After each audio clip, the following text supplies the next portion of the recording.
హరి ఓం శ్రీమాత్రే నమః. లలితా సహస్రనామ పారాయణలో భాగంగా ఈరోజు అమ్మవారి నామం 843వ నామం భవచక్ర ప్రవర్తిని.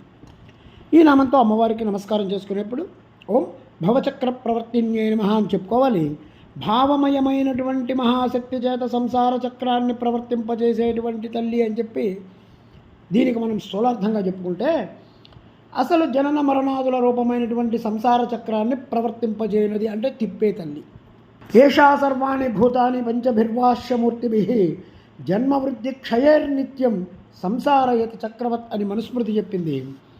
పంచభూతాలతో వ్యాపించి ఉన్నటువంటి సర్వప్రాణులలో నుంచి వాళ్ళ యొక్క జననం, వృద్ధి, క్షయం ఈ సంసారాన్ని కలిగించి దాన్ని చక్రం తిప్పినట్టు తిప్పేటువంటి తల్లి ఎవరైతే ఉన్నారో ఆ తల్లి భవచక్ర ప్రవర్తిని. జీవులకి కర్మలకి తగినటువంటి భవాలని ఇచ్చేటువంటి తల్లి. మరి ఈ భావాలన్నీ తెలిసినటువంటి సర్వజ్ఞురాలు భావజ్ఞ. యోగ్యులైన భక్తులకు, జ్ఞానులకు ఆ భవరూప విద్యారోగాన్ని పోగొట్టే తల్లి భవరోగజ్ఞ. చక్రం హి మన ఏవహ విష్ణుపురాణం చెప్తుంది. చక్రం అంటే మనస్సు, భవుడు అంటే శివుడు. శివుడి మనస్సుని లోకముల ఎదుట ప్రవర్తింపజేసేటువంటి తల్లి అమ్మవారు.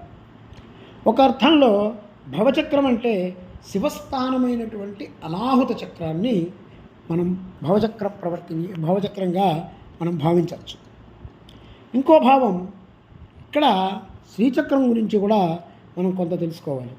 శ్రీచక్రంలో ఉన్నటువంటి భూపుర, షోడశదళ, అష్టదళ బిందువులు ఈ 4 చక్రాలు భవచక్రాలు అంటే శివచక్రాలు.